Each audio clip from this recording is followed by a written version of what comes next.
So I'm explaining my Aliyah journey to my mate Dave.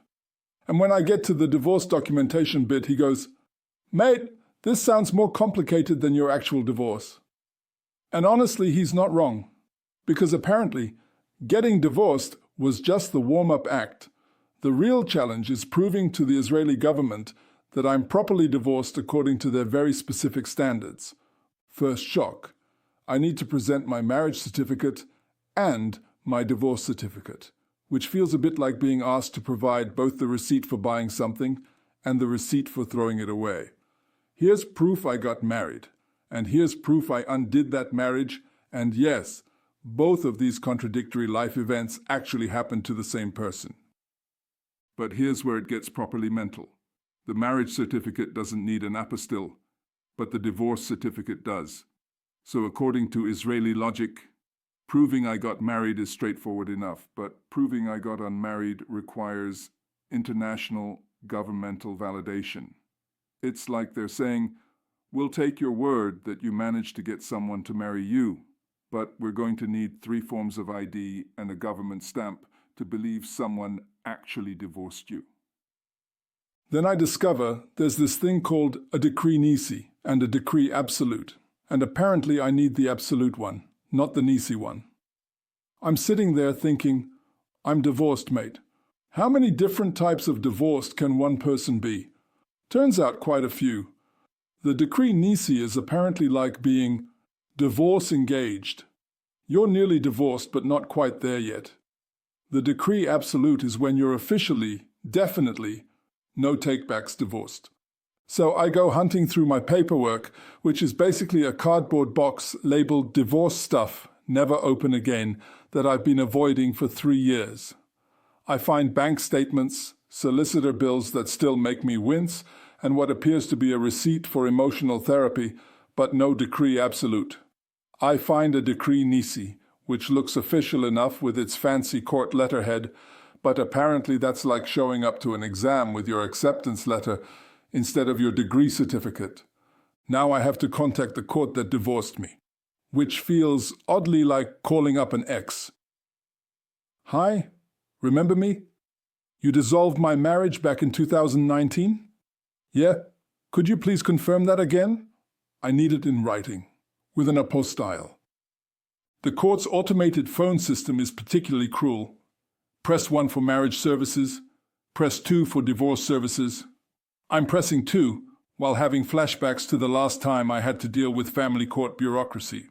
When I finally get through to a human, she explains I need to fill out Form D440, which sounds like a robot designation, but is apparently the official "Please confirm my divorce actually happened" form. The form asks for details I'd successfully repressed, full names of both parties, date of marriage, court where the divorce was granted. I'm basically having to reconstruct my entire romantic timeline for bureaucratic purposes. It's like being forced to write a very depressing autobiography in triplicate. But wait, there's more fun ahead. The replacement decree absolute costs money, obviously, because nothing says closure like paying administrative fees to confirm your marriage is dead. Then I need to get it apostilled, which means sending my official divorce documentation to the Foreign, Commonwealth and Development Office so they can validate that yes, a British court really did legally dissolve my British marriage. It's like getting a government-certified stamp that says this person's relationship really is over. The apostille office probably has a whole department dedicated to divorce certificates. I imagine there's some civil servant whose entire job is stamping papers that confirm people's marriages are definitively finished. Yep, this one's properly divorced. Stamp? Next? Oh, another decree absolute, lovely. Stamp. What really gets me is that if I'd been married multiple times, I'd need divorce certificates for all of them. It's like Israel wants your complete romantic CV, failures and all. Previous positions. Married to Jenny, 2015-2018. Reason for leaving. Mutual incompatibility. Married to Sarah, 2020-2022. Reason for leaving. She discovered my collection of vintage train sets. References available upon request, all apostilled. My friend Sarah laughs when I explain this and goes, "So you're basically proving to Israel that you're good at getting divorced?" And yeah, essentially, I'm demonstrating my competence at ending legal relationships. It's like a very niche skill set. Hobbies include hiking, reading, and efficiently dissolving marriages with proper documentation. The really mental bit is when I realized that getting divorced was emotionally exhausting, financially draining, and took 2 years of my life, but proving I'm divorced to Israel is somehow more complicated than the actual divorce. The divorce just required lawyers and time. Proving the divorce requires forms, fees, government stamps, international certification, and apparently a detailed knowledge of the difference between preliminary and final court orders. Dave listens to all this and shakes his head. "Mate, you've basically had to divorce your ex-wife twice. Once for yourself and once for Israel." And he's absolutely right. The first divorce was for my freedom. The second divorce, the apostilled one, is for my Aliyah. But there's something oddly satisfying about having an internationally certified decree absolute. It's like having a government-stamped guarantee that this chapter of my life is officially closed. Not just UK officially closed, but internationally recognized with proper authentication officially closed. It's the premium version of being divorced. Though I do worry what happens if I ever want to get married again.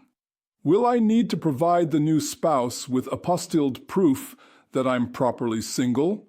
Will there be forms to fill out confirming I've successfully ended my previous apostilled divorce status?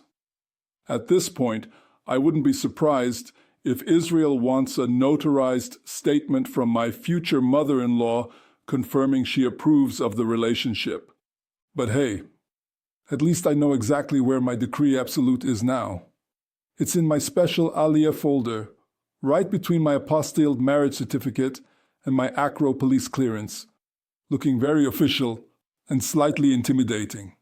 Like it's ready to prove to anyone who asks that yes, I am definitively, internationally certified, government stamp approved, divorced and available for Israeli immigration.